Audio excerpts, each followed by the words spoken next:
making disciples, transforming lives. Shalom Bapak Ibu semua, saya senang bisa kembali melayani di GMS Surabaya Barat, saudara. Dan ini di bulan Mei ini tema besarnya adalah tentang penyediaan Tuhan. Tapi izinkan saya sepanjang hari ini akan bicara mengenai hati. Saya memberikan tema besar yaitu uang dan hati. Kenapa saudara? Karena sebetulnya masalah terbesar kehidupan kita itu sebetulnya bukan masalah ekonomi. Bukan masalah berkat belum datang seperti lagu tadi. Kita lagi menanti waktu Tuhan. Tapi sebetulnya masalah utama kita adalah masalah hati. Saudara, lalu kenapa kita bicara soal keuangan? Karena ujian hati terbesar dalam kehidupan manusia itu selalu berkenaan dengan harta, uang atau kepemilikan. Makanya Tuhan Yesus banyak berkhotbah tentang harta, tentang kepemilikan, tentang uang. Karena sikap kita terhadap uang itu akan menunjukkan siapa sebetulnya yang kita percayai dalam hati. Siapa sebetulnya yang menguasai hati kita. Dan siapa sebetulnya yang kita sembah. Nah, ibadah hari ini saya punya 5 tema, tapi semuanya sangat berkaitan. Ibadah pertama, saya bicara mengenai cinta uang. Anda perlu dengarkan karena itu menjadi fondasi. Apa itu cinta uang? Apa itu uang dan apa itu cinta uang? Ibadah kedua, saya bicara mengenai ketamakan. Yesus memberikan sebuah firman, waspadalah, berjaga-jagalah, bukan kepada roh jahat, tapi dikatakan kepada segala ketamakan. Tidak dikatakan berjaga-jagalah terhadap kelimpahan, kekayaan, atau bahkan kemiskinan. Bukan. Karena ini bukan masalah jumlah, bukan masalah kaya atau tidak kaya, tapi masalah hati yang lebih dalam yaitu tamak. Ibadah ketiga, saya bicara mengenai kikir, katakan kikir. Saudara, kikir itu sebuah kondisi hati. Saudara, yang membuat kita itu menahan dan sulit untuk melepaskan. Akarnya apa saya jelaskan di ibadah sebelumnya. Di ibadah terakhir nanti saya bicara mengenai sesuatu yang sering kita dengar, mamon. Apa itu mamon? Mamon itu artinya bukan uang, bukan sekedar uang. Mamon itu di dalam Alkitab Yesus berkata, kamu tidak bisa mengabdi kepada 2 tuan. Mamon itu digambarkan, dipersonifikasikan seperti tuan yang menuntut penyembahan atau pengabdian kita. Lalu di ayat yang lain Yesus berkata, kamu kalau tidak setia kepada mamon yang tidak jujur, apa maksudnya? Kenapa kok dikatakan mamon yang tidak jujur? Dalam bahasa Inggris itu pakai kata unrighteous, tidak benar atau lalim. Karena mamon itu dikatakan tidak benar, karena mamon itu memang sebuah ilusi, sebuah roh, sebuah kuasa di balik uang. Yang menyebabkan seseorang itu menempatkan uang sebagai sumber, uang sebagai tuan, uang sebagai segala-galanya yang menentukan kehidupan kita. Nah itu adalah itu namanya mamon. Jadi mamon itu bukan sekedar uang, tapi sebuah cara berpikir, sebuah sistem berpikir, sebuah kuasa rohani yang membuat kita itu akhirnya mempercayai bahwa uang itu bisa menjadi sumber dalam kehidupan kita. Nah, ibadah ini saya angkat tema konsumerisme. Atau sebetulnya saya bingung mau kasih judul materialisme atau konsumerisme. Kalau tak kasih 2 nanti kepanjangan nanti di thumbnailnya. Tapi dua-duanya materialisme dengan konsumerisme, saudara, yang satu itu akar, yang satu itu adalah tindakan luarnya. Tapi saya memilih konsumerisme. Kita langsung saja buka firman Tuhan. kita ambil dari kisah anak bungsu yang meninggalkan ayahnya, saudara, yang meminta warisan lalu meninggalkan ayahnya. Kita buka sama-sama di Lukas pasal yang ke-15, kita baca di ayat yang ke-11 sampai ayat 24. Agak banyak tapi kita baca saja. Yesus berkata lagi, ada seorang mempunyai 2 anak laki-laki. Kata yang bungsu kepada ayahnya, "Bapa, berikanlah kepadaku bagian harta milik kita yang menjadi hakku." Lalu ayahnya membagi-bagikan harta kekayaan itu di antara mereka. Beberapa hari kemudian, anak bungsu itu menjual seluruh bagiannya, lalu pergi ke negeri yang jauh. Di sana ia memboroskan harta miliknya itu dengan hidup berfoya-foya. Katakan memboroskan. Setelah dihabiskannya semuanya, timbullah bencana kelaparan di dalam negeri itu dan ia pun mulai melarat. Lalu ia pergi dan bekerja pada seorang majikan di negeri itu. Orang itu menyuruhnya ke ladang untuk menjaga babinya, lalu ia ingin mengisi perutnya dengan ampas yang menjadi makanan babi itu, tetapi tidak ada seorang pun yang memberikannya kepadanya. Lalu ia menyadari keadaannya, katanya, betapa banyaknya orang upahan Bapakku berlimpah-limpah makanannya, tetapi aku di sini mati kelaparan. Aku akan bangkit pergi kepada Bapakku dan berkata kepadanya, Bapa, aku telah berdosa terhadap sorga dan terhadap Bapa. Aku tidak layak lagi disebut anak Bapa. Jadikanlah aku sebagai salah seorang upahan Bapa. Maka bangkitlah ia pergi kepada bapaknya. Ketika ia masih jauh, ayahnya melihatnya, tergeraklah belas kasihan. Ayahnya berlari, mendapatkan dia, merangkul, mencium. Kata anak itu kepadanya, Bapa, aku telah berdosa terhadap sorga dan terhadap Bapa, aku tidak layak disebutkan anak Bapa. Tetapi ayahnya itu berkata kepada hamba-hambanya, lekas bawa kemari jubah yang terbaik, pakaikan itu kepadanya, kenakan cincin di jarinya dan sepatu pada kakinya. Marilah kita ambil anak lembu tambun, sembelih dia, marilah kita makan dan bersukacita. Sebab anakku ini telah mati dan menjadi hidup kembali, ia telah hilang dan didapat kembali. Saya tahu ini adalah kisah yang sangat familiar di hati kita atau sangat familiar kita dengar. Tapi izinkan saya akan kupas ini dari sudut pandang sikap kita kepada uang. Saudara, coba kita munculkan dulu poin pertama, Bapak Ibu. Poin pertama, pemborosan itu dimulai dari hati yang tidak terkendali. Dimulai dari hati yang mudah dikuasai keinginan. Perhatikan, masalah daripada anak bungsu ini, masalahnya itu bukan pada waktu dia melarat. Masalahnya bukan pada waktu dia nggak punya makanan, lalu dia nggak bisa, dia perutnya kosong, lalu dia ingin makan ampas babi pun tidak ada seorang pun yang memberikan kepadanya. Tapi masalah anak ini itu jauh sebelum dia itu mengalami kekosongan, kekurangan. Masalah dia itu adalah, saudara, lebih kepada kondisi hati. Katakan kondisi hati. Dia itu tidak bisa kendalikan yang namanya keinginan. Dia meminta sesuatu sebelum pada waktunya, sebelum waktunya. Dia meminta warisan yang seyogyanya, saudara, itu diberikan pada waktu ayahnya memberikannya kepadanya. Saudara, jadi masalah utama daripada anak bungsu ini, kenapa kok dia itu memboroskan segala sesuatu? Karena pertama-tama dia berkata, ayahku, aku ingin mendapatkan hak yang menjadi bagianku.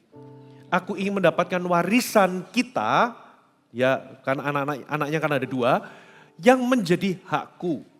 Aku ingin mengambilnya dan aku ingin hidup dengan caraku sendiri. Aku ingin hidup menjauh daripadamu. Aku tidak lagi ingin hidup di rumah ini. Jadi dengan kata lain, ini adalah sebuah kondisi hati.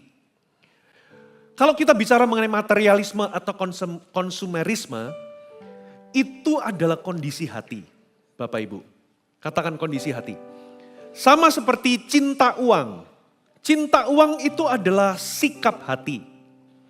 Yang menempatkan uang sebagai sumber daripada rasa aman, sumber daripada nilai dirinya, sumber daripada kepuasan, sumber daripada hidupnya. Itu namanya cinta uang. Bapak Ibu. Nah, yang jadi masalah daripada anak bungsu ini, saudara, dia itu tidak bisa mengatur hidupnya sendiri. Dia nggak bisa kendalikan hatinya sendiri. Dia meminta sesuatu sebelum waktunya. Itu yang menjadi masalah. Bapak Ibu, kalau dalam praktek sehari-hari banyak orang itu kenapa dia itu masuk di dalam masalah keuangan atau finansial? Karena dia memaksakan gaya hidup sebelum waktunya. Dia tidak bisa kendalikan yang namanya keinginan. Dulu long time ago ketika saya di awal-awal perintisan tahun 2003, 2004, 2005 di Manado. Satu kali kita mempekerjakan seorang karyawan, saudara, yang dari jemaat.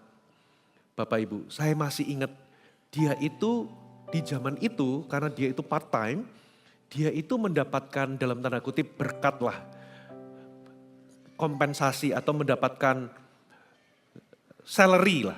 Karena dia itu bukan full time tapi part time, dia itu mendapatkan 400.000. Apa yang terjadi? Begitu dia dapat uangnya, dia belikan minyak wangi harganya 300.000. Bapak Ibu. Dengan kata lain, gaya hidupnya itu gak cocok dengan penghasilannya. Coba bayangkan, begitu 400.000 minyak wangi 300.000, dia hidup sebulan dengan 100.000. Kalau dia kembalikan persepuluhan berarti sisa bagaimana dia bisa hidup? Saudara, apa itu konsumerisme? Konsumerisme itu adalah sebuah gaya hidup atau sebuah pola pikir untuk mendapatkan rasa aman, mendapatkan kepuasan, mendapatkan nilai identitas atau kebahagiaan dari yang namanya konsumsi materi. Sama dengan materialisme. Materialisme itu adalah sebuah gaya hidup, saudara, sebuah pola berpikir untuk mendapatkan nilai, mendapatkan kepuasan, mendapatkan rasa aman dari kepemilikan barang yang dia miliki. Itu namanya materialisme. Materialisme itu adalah akarnya, lalu bentuk luarnya itu bisa konsumerisme. Jadi konsumerisme itu bukan bicara mengenai suka belanja atau belanja banyak atau punya barang yang banyak. Saudara, tapi sebuah keinginan terus-menerus untuk membeli, mendapatkan, saudara, untuk memiliki supaya di dalamnya dia mendapatkan rasa aman, rasa puas, dan rasa berharga atau nilai atau identitas. Itu namanya konsumerisme. Bapak Ibu. Lagi-lagi, saya nggak ngomong bahwa Anda nggak boleh belanja. Tengok, senggol. Ya istri senggol suaminya. Oh, Pastor Fuji ngomong bukan nggak boleh belanja. Sekali lagi ya, ini bukan bicara mengenai saudara suka belanja atau banyak belanja atau punya banyak barang. Tapi ini bicara soal sikap hati, pola pikir, sebuah keinginan untuk terus mendapatkan, keinginan untuk memiliki, keinginan untuk membeli, saudara, yang bahkan itu sebetulnya lebih daripada yang Anda butuhkan. Karena Anda percaya ketika Anda memiliki lebih, Anda mendapatkan kepuasan, mendapatkan nilai atau harga diri, mendapatkan identitas dari situ, termasuk mendapatkan kepuasan. Makanya poin kedua munculkan, saudara, konsumerisme itu sebetulnya mencari kepuasan yang palsu. Perhatikan, dikatakan anak bungsu ini dikatakan memboroskan. Gimana sih membahasakannya? Dikatakan begini. Di sana ia memboroskan harta miliknya itu dengan hidup berfoya-foya. Perhatikan, seolah-olah, coba ya saya baca lagi ya, apa gambaran yang Anda dapatkan. Ya, misalnya itu katakanlah si anak ini namanya, katakanlah supaya familiar di telinga kita, katakanlah namanya Michael. Maaf kalau ada kesamaan, tidak ada unsur kesengajaan. Ya, misalnya, coba perhatikan. Jadi Michael itu Anda dengar-dengar mendapatkan warisan. Lalu yang terjadi Michael itu pergi ke luar kota.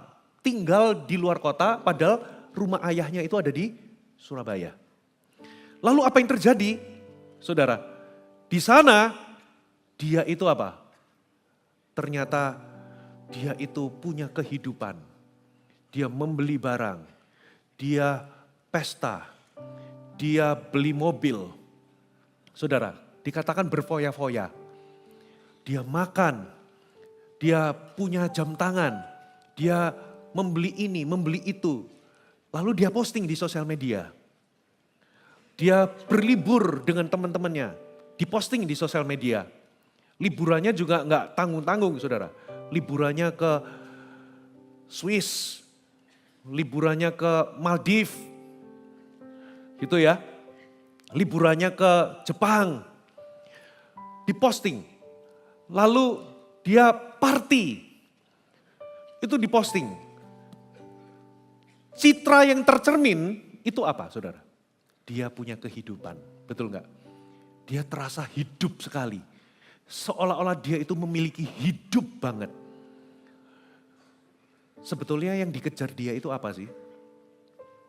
Saudara, sebetulnya ketika Anda merasa mengatakan kata hidup itu, sebetulnya yang dikejar itu apa? Saudara, Anda itu mencari hidup itu, sebetulnya yang bisa memberikan hidup itu adalah Tuhan. Ketika kita mengejar uang atau mengejar sesuatu, contoh ketika Anda lihat orang itu kejar uang, sebetulnya bukan uang yang dikejar. Sebetulnya dia itu mengejar rasa aman yang dia pikir uang bisa berikan. Padahal Tuhanlah yang memberikan kita rasa aman. Katakan amin. Waktu dia posting semuanya terkesan ke hidup, sebetulnya yang dia kejar itu apa? Bisa jadi validasi, yaitu nilai. Bisa jadi itu adalah kepuasan. Bisa jadi selain nilai, status atau kepuasan, bisa jadi yang dia cari itu adalah bahagia. Yang sebetulnya itu semua, saudara, yang bisa penuhi itu hanyalah Tuhan. Semenjak Adam dan Hawa jatuh, manusia itu mengalami yang namanya kebocoran. Hatinya itu bocor. Hatinya itu kosong. Dia itu haus sama sesuatu yang sebetulnya hanya Tuhan yang bisa isi. Sehingga mulai sejak itu manusia itu mencari melalui benda, materi, kekayaan, status, ya, melalui popularitas untuk mengisi kekosongan di dalam hatinya. Yang sebetulnya itu hanya bisa diisi oleh Tuhan. Makanya saya tulis poin kedua apa saudara? Konsumerisme itu mencari kepuasan yang palsu. Sebetulnya hanya Tuhan yang bisa memberikannya. Yang ketiga, ujungnya apa? Dikatakan, saya tulis begini, pemborosan konsumerisme itu sebetulnya berujung kepada kosong. Alkitab berkata, setelah dia habiskan semua itu karena validasi, kepuasan yang dia cari, dia itu mencari hidup itu yang dia rasa bahwa aku akan penuh di situ, aku akan hidup. Ternyata semuanya kosong. Lalu dikatakan timbul bencana kelaparan. Lalu apa yang terjadi? Dia kerja sama orang, perutnya kosong, nggak terisi. Di sini itu kosong, di sini kelaparan dan kekosongan di sini itu bukan hanya secara jasmani. Tapi ada jiwa yang lapar, ada jiwa yang kosong. Konsumerisme, saudara, ketamakan, konsumerisme, materialisme itu selalu diawali dengan keinginan. Keinginan yang tidak dikendalikan. Lalu apa yang terjadi? Anda mulai membeli. Anda merasa bahwa dengan materi, dengan membeli lebih lagi, mendapatkan, memiliki lebih banyak, Anda merasa puas. Tapi yang terjadi, Anda ingin, lalu Anda beli, memiliki lebih, mendapatkan lebih, Anda puas sesaat, lalu apa yang terjadi? Kosong, lalu Anda ingin lebih banyak. Waktu Anda ingin lebih banyak, Anda beli lagi, Anda mengisinya dengan materi, mengejar ini itu, lalu apa yang terjadi? Anda puas sesaat, lalu kosong. Setelah kosong, Anda kepingin lagi. Anda ingin lebih banyak karena Anda merasa kosong. Lalu Anda mulai ingin memiliki lebih. Ingin memiliki lebih banyak. Lalu Anda mulai belanja lagi. Anda mengisi diri Anda dengan materi, dengan ini, dengan itu. Anda merasa itu bisa mengisi saudara. Lalu Anda puas tapi sesaat. Lalu Anda kosong lagi.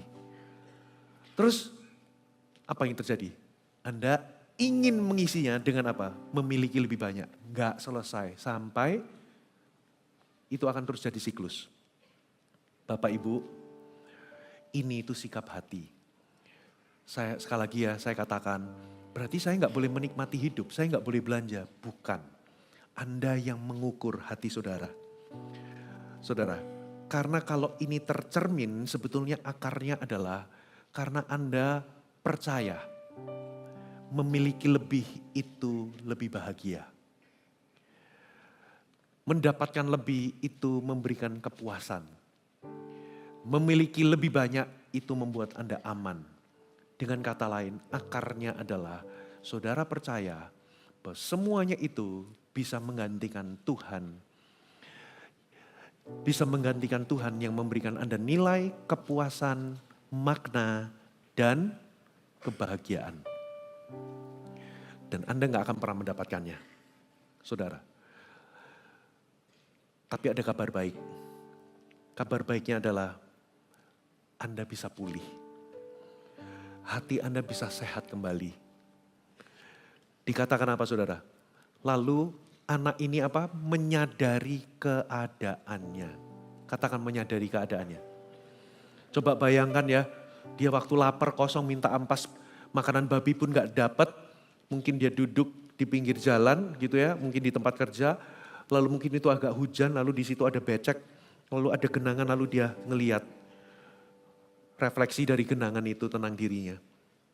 Lalu dia mulai melihat, aku sebetulnya ini bukan diriku.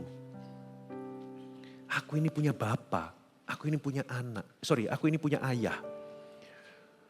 Lalu dia mulai mikir, orang upahan bapakku aja hidupnya itu dalam tanda kutip penuh. Di situ dia mulai menyadari, lalu dia kembali. Saudara, waktu dia kembali, Bapa menyambutnya. Lalu dia berkata, Bapa, aku sudah berdosa kepadamu dan kepada sorga.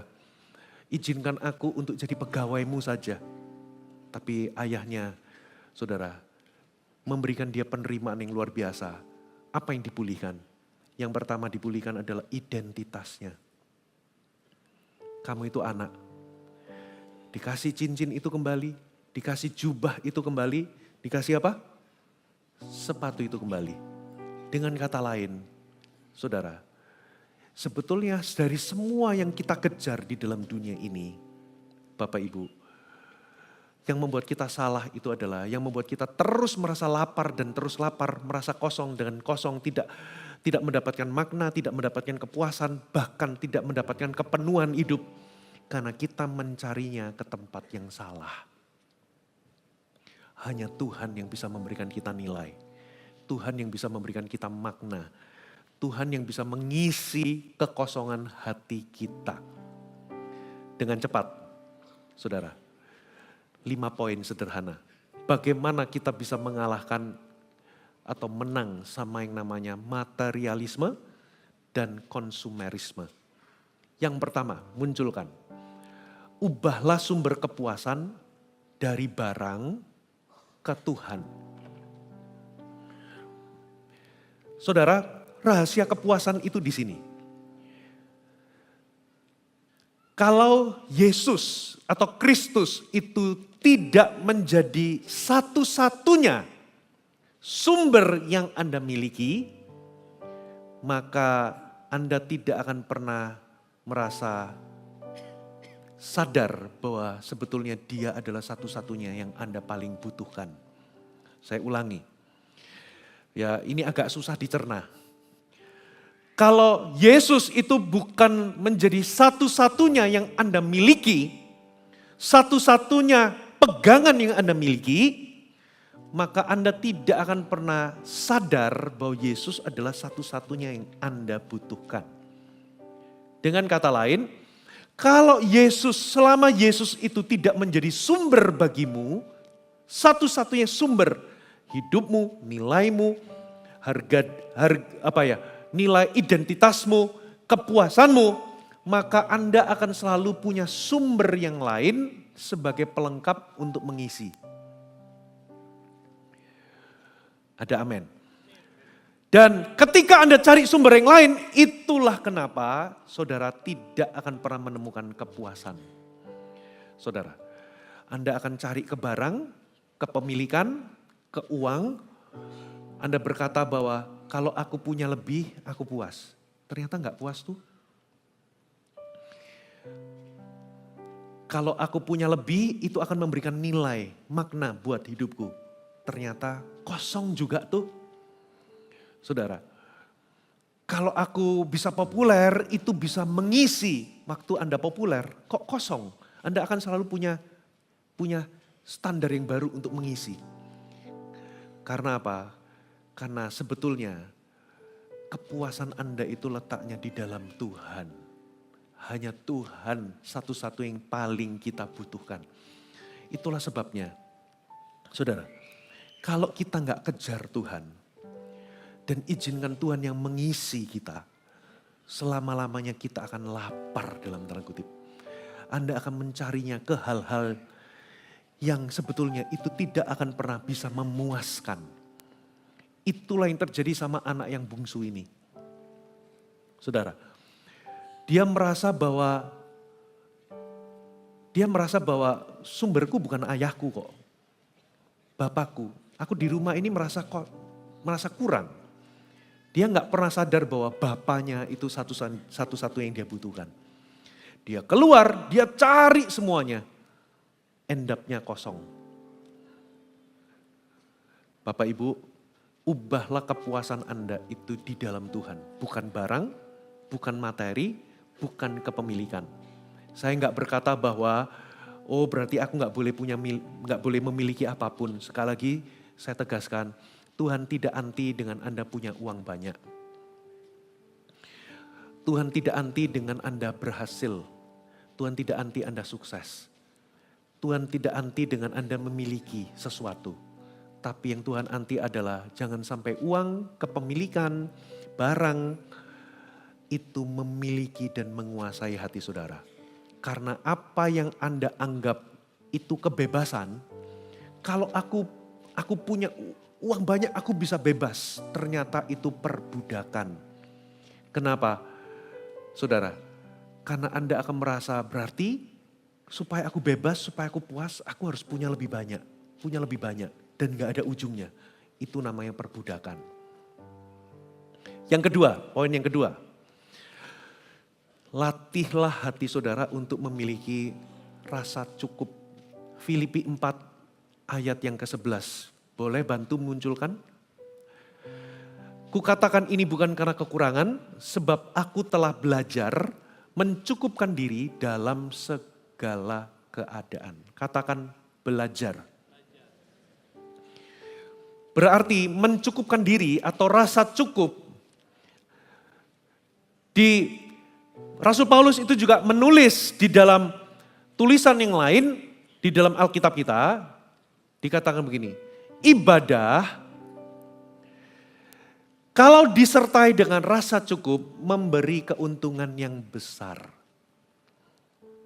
Tidak dikatakan ibadah kalau disertai dengan barang lebih banyak, memberi keuntungan besar. Tidak dikatakan ibadah kalau disertai dengan kekayaan atau kelimpahan, memberi keuntungan yang besar. Tapi dikatakan ibadah disertai rasa cukup, itu memberi keuntungan yang besar. Why? Karena dengan rasa cukuplah Anda bisa menikmati hidup yang seharusnya Anda bisa nikmati. Halo, amin. Hanya dengan rasa contentment atau rasa cukup inilah saudara itu bisa menikmati hal-hal yang Tuhan itu sebetulnya ingin Anda nikmati. Bapak Ibu. Tapi gara-gara Anda merasa selalu kurang, merasa aku harus memiliki lebih banyak supaya aku puas, aku harus mendapatkan lebih banyak supaya aku bahagia. Ketika itu menguasai hati Anda, perhatikan. Saudara, contohlah, aku harus punya sesuatu. Aku harus punya mobil baru aku bahagia. Setelah Anda punya mobil, hatimu akan menciptakan standar yang baru. Katakanlah Anda itu sekarang masih sewa rumah. Anda merasa, aduh hidupku kok gini-gini amat. Yang lain punya rumah, aku gak punya rumah. Lalu Anda set target, kalau aku punya rumah sendiri, aku bahagia. Setelah Anda punya rumah sendiri, Anda akan lihat, loh kok orang lain kok punya 2 lantai. Geser lagi, aku kalau punya rumah 2 lantai, aku bahagia. Anda kerja, Anda dapat. Lalu Anda lihat orang lain rumahnya ada kolam renang. Anda mulai melihat, kalau aku punya kolam renang, aku bahagia. Anda mungkin kerja, banting tulang apa dan sebagainya. Tuhan memberkati Anda bisa beli rumah dengan kolam renang. Nanti saudara, Anda lihat orang lain, ternyata orang itu punya villa. Bukan cuma rumah untuk ditinggali, tapi punya rumah kedua yaitu villa. Saudara, Anda tidak akan pernah bahagia karena itu adalah jebakan atau ilusi. Dunia itu akan berkata seperti ini, engkau harus punya lebih supaya bahagia. Itulah jebakan konsumerisme. Saudara, makanya satu-satunya antidot itu adalah rasa cukup. Karena rasa cukup itu memberikan keuntungan yang besar. Amin saudara. 3 prinsip sederhana bagaimana Anda bisa punya contentment. Yang pertama, saudara bersyukurlah setiap hari. Karena saudara, orang yang bersyukur setiap hari itu fokus kepada berkat Tuhan yang sudah diberikan kepadamu hari ini. Itu namanya syukur. Katakan amin. Sementara materialisme, konsumerisme, ketamakan itu berbunyi seperti ini. Aku harus memiliki yang aku tidak punya sekarang supaya aku bahagia. Nah, fokusnya itu bukan pada apa yang Anda sudah punya, tapi fokusnya itu pada apa yang Anda belum punya. Makanya Anda selalu merasa kurang. Pengen harus beli lagi, nambah lagi, memiliki lebih banyak. Saudara, dan itu akan menjadi sebuah siklus yang gak ada akhirnya. Yang kedua, saudara. Yang kedua adalah berhentilah membandingkan diri. Akar konsumerisme itu adalah sebetulnya adalah karena Anda sering membandingkan diri. Bisa munculkan ayatnya? Coba. Paulus itu berkata, 2 Korintus 10 ayat 12. Dikatakan begini, 2 Korintus 10 ayat 12. Memang kami tidak berani menggolongkan diri kami kepada atau membandingkan diri dengan orang-orang tertentu yang memujikan diri sendiri. Mereka mengukur dirinya dengan ukuran mereka sendiri. Maksudnya apa? Anda selalu mengukur standar hidupmu sama standarnya orang lain. Lalu dikatakan mereka membandingkan dirinya dengan diri mereka sendiri. Anda membandingkan hidupmu dengan hidup orang lain. Alangkah bodohnya mereka. Kenapa Paulus berkata itu tindakan bodoh? Kalau Anda selalu mengukur hidupmu dengan ukuran hidup orang lain, mengukur diri Anda dengan standar hidup Anda dengan standarnya orang lain, Anda akan selalu tidak puas. Karena kecenderungan kita, apalagi kalau comparisonnya itu pakai sosial media. Bapak Ibu, sosial media itu namanya highlight. Katakan highlight. Yang ditampilkan itu pasti yang bagus-bagus, yang highlight. Yang performa terbaiknya. Saya terakhir itu diajakin orang-orang main basket. Saudara, ternyata saya dikirimin ada yang videoin. Yang saya posting di story itu pasti yang saya masuk semua. Yang masuk semua. Makanya kadang pernah satu kali saya di Bali. Waduh dikirimin, bagus-bagus. Saya potong-potong semua yang saya posting di story itu adalah yang masuk. Yang luput-luput saya buang. Karena saya dikasih satu file itu penuh. Lalu saya kasih disclaimer waktu itu. Ini sebetulnya nggak masuk, nggak banyak, cuman saya nggak post. Yang nggak masuk itu banyak, cuman saya nggak posting. Semua postingan di sosial media itu pasti semua highlight. Yang bagus-bagus. Sementara waktu kita melihat, selalu kita melihatnya itu selalu dengan yang kita paling kurang, paling lemah. Makanya itu namanya comparison trap. Itu namanya jebakan perbandingan. Selama Anda terus membandingkan diri, selama itu Anda akan selalu merasa kurang. Pertama, latih bersyukur. Semakin bersyukur, semakin Anda akan merasa puas. Yang kedua, latih diri Anda untuk berhenti membandingkan diri. Kenapa? Kalau Anda sering membandingkan diri, itu akan mencuri sukacita dan mengubah berkat jadi beban. Ini saya ceritakan lagi yang saya ceritakan tadi pagi. Saudara, perhatikan ya.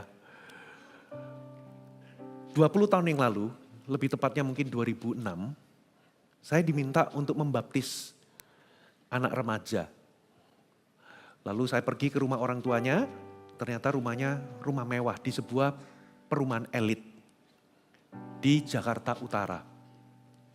Rumahnya kalau nggak salah 3 atau 4 lantai, di top floornya itu disediakan ruang untuk bisa dipakai untuk ibadah.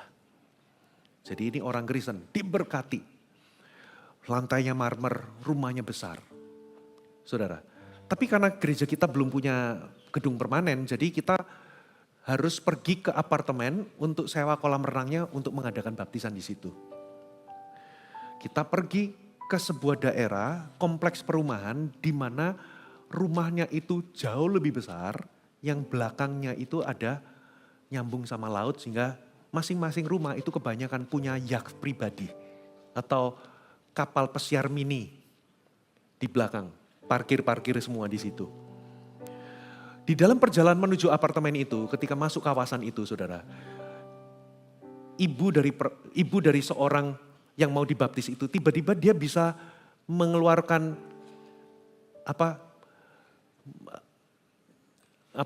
menghela nafas. Gitu. Ya, itu namanya apa? Ya, berkeluh kesah. Dia ngomong gitu, kapan bisa punya rumah gede-gede kayak gini? Loh, saya itu saudara gak punya rumah, gak punya mobil, saya gak punya tabungan, saya gak punya motor.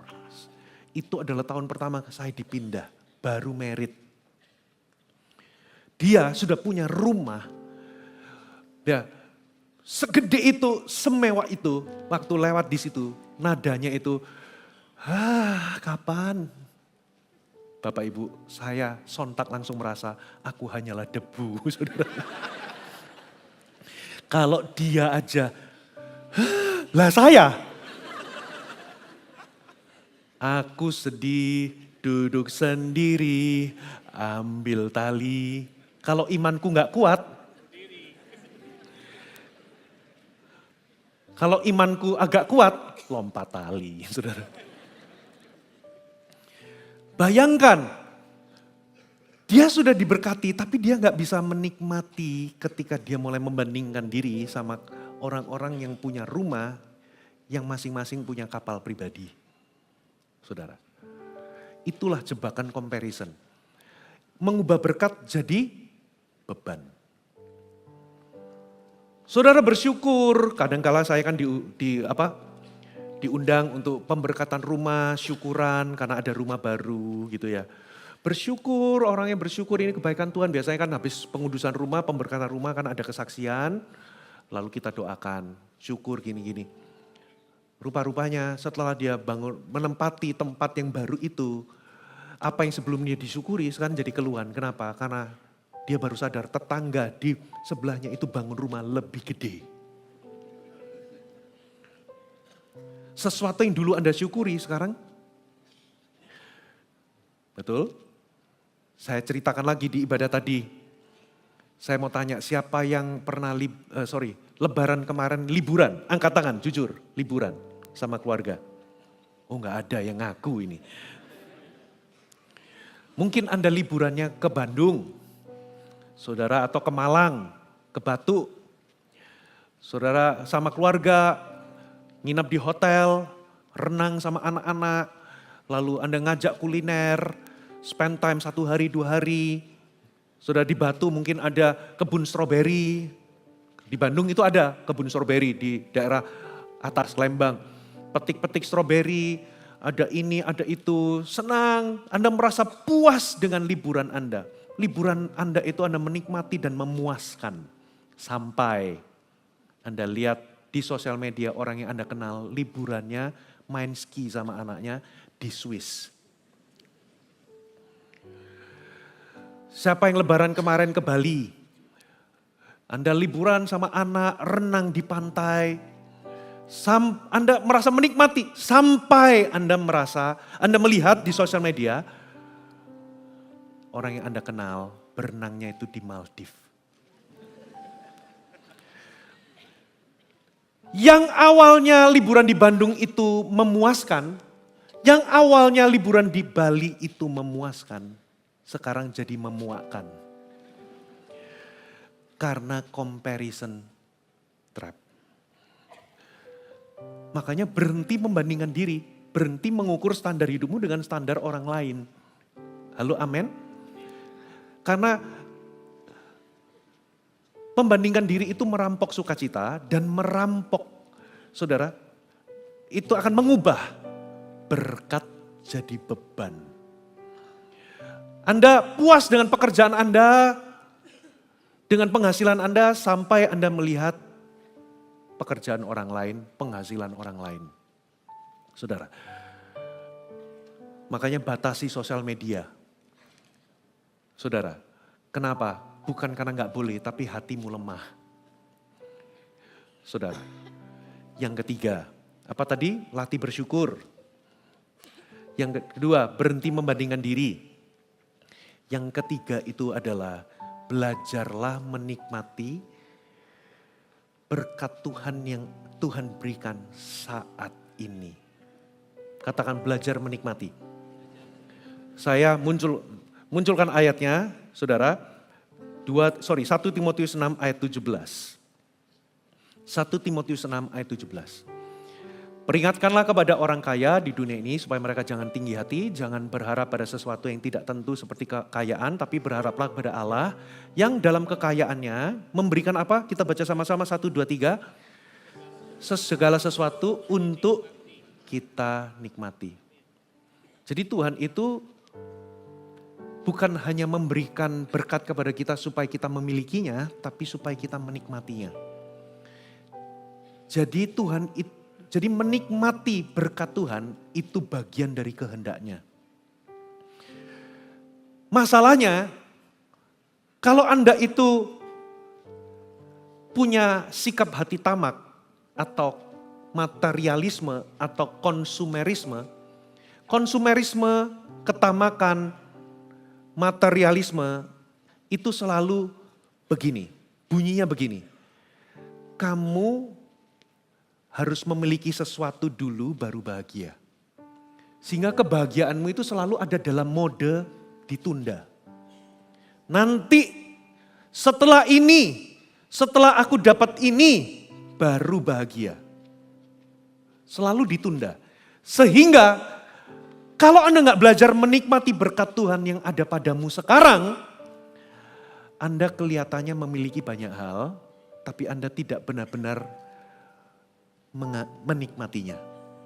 Anda bisa punya kehidupan itu seolah-olah yang Anda jalani itu punya banyak hal, tapi sebetulnya Anda tidak benar-benar menikmati hidup yang Anda jalani. Kenapa? Saudara, karena Anda merasa bahwa aku baru bahagia setelah ini. Kalau Anda nggak bisa bahagia menikmati apa yang ada padamu sekarang, nanti pun Anda tidak akan menikmatinya. Saya ulangi. Kalau Anda tidak bisa menikmati apa yang kecil di tangan Anda sekarang, nanti waktu Anda menerima yang besar di kemudian hari, Anda juga tidak akan menikmatinya. Makanya orang yang benar-benar kaya itu adalah bukan orang yang memiliki segalanya. Tapi orang yang benar-benar kaya adalah orang-orang yang mampu menikmati apa yang sudah ada padanya sekarang. Katakan amin. Saudara, jadi orang yang benar-benar kaya itu bukan punya segalanya. Karena ada orang-orang yang punya banyak hal, tapi gak bisa menikmati. Saudara, karena dia merasa, aku harus mencapai ini dulu baru bahagia. Itu ilusi. Next, sekarang poin yang keberapa? Ketiga. Putuskan siklus ingin lebih. Saudara. Nah, konsumerisme itu selalu berkata begini loh. Selalu berkata berbisik di telinga kita, di hati kita. Yang kamu butuhkan itu adalah yang kamu belum miliki sekarang. Saya ulangi. Selalu bunyinya begini.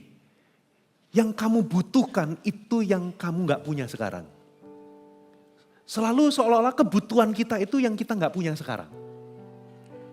Makanya ada ibu-ibu yang berkata, buka lemari, aduh gak punya baju, padahal bajunya. Kenapa? Karena dia merasa yang aku butuhkan itu yang belum aku punya. Yang ada di etalase itu loh. Sementara yang sudah di lemari. Makanya kalau Anda punya prinsip seperti itu, Anda punya satu kepengen dua. Anda sudah punya dua masih kurang. Anda sudah penuh masih terasa gak punya. Kenapa? Karena apa yang aku butuhkan adalah yang aku tidak punya sekarang. Saudara. Makanya Anda akan terus merasa kurang, gak puas. Bapak Ibu, tanyakan 3 hal.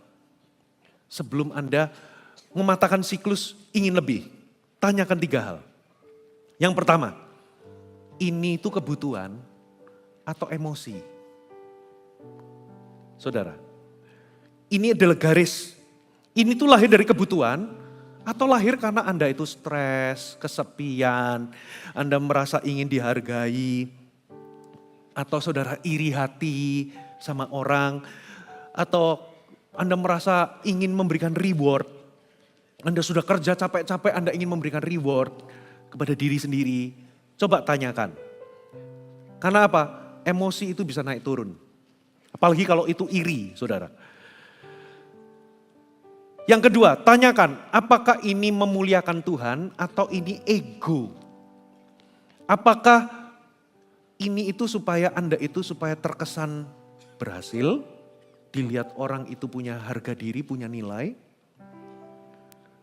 Atau memang itu kebutuhan? Apakah ini memuliakan Tuhan? Atau cuma sekedar untuk pamer? Memuliakan diri sendiri? Apakah ini membuat orang lain bisa jadi siak? Bapak Ibu, coba tanyakan. Apakah ini sekedar ego atau tidak? Yang ketiga, apakah ini membawa damai atau beban? Pengkhotbah 4 ayat 6 berkata demikian. Segenggam ketenangan lebih baik daripada 2 genggam jeripayah. Jeripayah di sini itu stres, sibuk. Jadi di sini ayat ini berkata, ternyata lebih banyak belum tentu lebih baik. Dikatakan lebih baik Anda punya satu genggam aja, tapi damai, tenang. Daripada Anda punya banyak, tapi hatimu stres. Maksudnya apa? Berapa banyak orang stres terlilit hutang? Karena apa? Saudara, justru Anda membeli sesuatu di luar kemampuan. Anda terikat sama cicilan, kartu kredit, baru dapat promosi, gaya hidupnya langsung di luar kemampuan. Padahal baru aja dapat kenaikan pangkat. Baru dapat kenaikan berkat, saudara, gaya hidupnya naik lebih daripada kenaikan berkatnya. Saudara, Anda masih di level tertentu tapi memaksakan Anda punya, saudara, gesek atau ini beli barang-barang yang dalam tanda kutip bukan kebutuhan utama. Bagi beberapa orang itu bisa jadi mobil, karena Anda mungkin baru saja menikah, baru memulai, Anda mulai dari nol. Bapak Ibu, apakah itu jadi beban? Membawa damai atau jadi beban? Semakin banyak itu juga berarti kita bisa jadi semakin sibuk. Saudara, rumah lebih besar, rumah lebih banyak berarti ada beban perawatan, beban untuk bisa merawat rumah, ngurus rumah lebih banyak. Mobil lebih banyak, mobil lebih besar, lebih mahal, juga ada biaya, ada beban. Saudara, barang lebih banyak, energi lebih banyak terkuras. Hati-hati bagi Anda yang mungkin punya hobi, aku hobinya mobil. Setiap hari Pak Fuji saya nyuci mobil sendiri. Puji Tuhan, kalau Anda beli 10, Anda cuci semuanya 10. Nggak punya waktu buat Tuhan, nggak punya waktu buat keluarga, buat pasangan. Kenapa? Nyuci mobil setiap hari. Karena mobilnya 10. Anda jadi nggak punya waktu. Itu membebani Anda. Saudara. Atau saudara nggak damai karena Anda terjebak dalam perlombaan gaya hidup. Saudara. Anda berkompetisi sama orang. Orang lain punya ini, aku harus punya. Orang lain pakai ini, aku harus pakai. Apalagi bagi yang muda-muda, ngikutin tren. Saudara, tren itu bisa datang, bisa pergi, bisa usang. Ngikutin tren tidak ada habis-habisnya. Anak-anak muda khususnya, hati-hati khususnya sama gadget. Iklan itu ya pasti akan mengiklankan. Baru keluar gadget misalnya, ini handphone. Baru keluar, sekarang tambah cepat keluar generasi barunya. Anda baru beli, 3 bulan lagi keluar versi terbaru. Kalau Anda ngikutin itu nggak ada habisnya. Saudara, patahkan siklus ini lebih. Tanyakan 3 hal tadi. Yang terakhir, yang keempat. Dengan cepat aja, ubah fokus memiliki menjadi memberi. Ya, ini poin keempat. Antidot daripada konsumerisme, mendapatkan lebih, adalah Anda belajar memberi. Katakan amin. Memberilah dengan teratur. Saya sudah, ini dari semua kebaktian ini ada poin ini. Memberi harus disengaja, harus konsisten, harus jadi prioritas. Jadi bukan sekali-kali, bukan kalau tergerak, nunggu tergerak, tapi konsisten teratur. Saudara, apa yang harus Anda lakukan? Yang pertama, tentukan persentase. Karena jumlah itu relatif. 50.000 bagi seseorang itu besar, bagi orang lain kecil. Yang Tuhan mau itu adalah Anda setia kepada porsi Anda, porsi berkat Tuhan atas hidup Anda. Lalu tentukan prosentasenya. Saya begitu dapat berkat, langsung saya 10% saya kembalikan ke Tuhan sebagai persepuluhan. Lalu saya sama istri juga sepakat sekian persen setelah 10% itu adalah untuk misi dan memberi. Bapak Ibu, ada beberapa orang itu 10%, ada yang bahkan bisa lebih 15%. Saudara, ada yang lebih itu sudah komitmen pribadi. Tapi yang pasti tentukan persentase.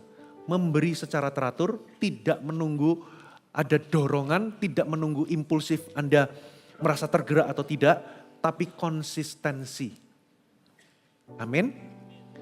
Lalu harus diprioritaskan. Jadi kalau prioritas itu berarti Anda lakukan itu di awal, bukan sisa.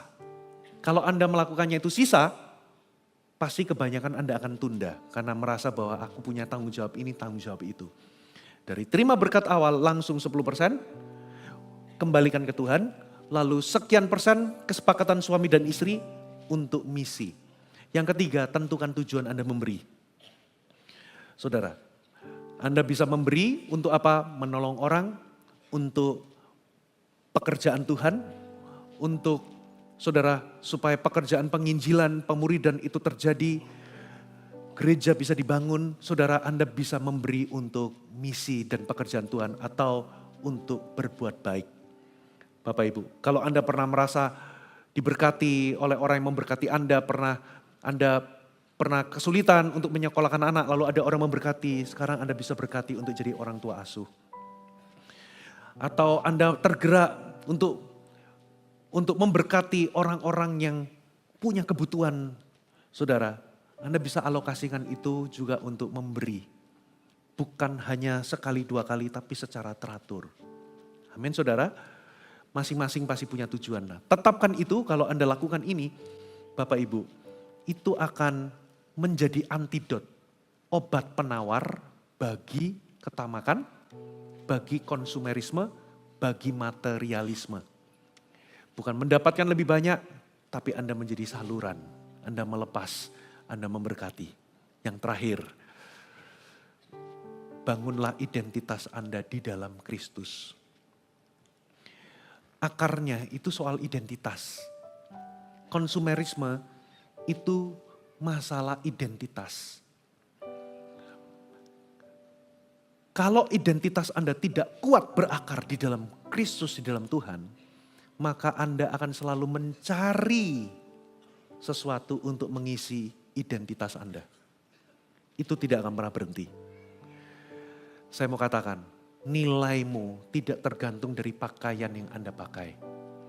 Nilaimu tidak tergantung dari merek mobil yang Anda kendarai. Nilai Anda tidak tergantung dari seberapa luas rumah saudara, seberapa banyak aset atau seberapa banyak saldo di rekening saudara. Nilai Anda itu ada di dalam Kristus. Kita berharga bukan karena apa yang kita miliki, kita berharga karena siapa kita di dalam Tuhan. Selama Anda tidak membangun identitas di dalam Kristus, Anda akan selalu ingin menambahkan sesuatu di dalam diri Anda untuk mendapatkan identitas. Anda akan selalu ingin mencari validasi, ingin mencari, saudara, mencari status dari kepemilikan. Bapak Ibu, tidak akan pernah Anda dapatkan kepuasan sampai Anda mendapatkannya dalam Tuhan. Mari kita bangkit berdiri, sama-sama kita berikan tepuk tangan buat Tuhan kita.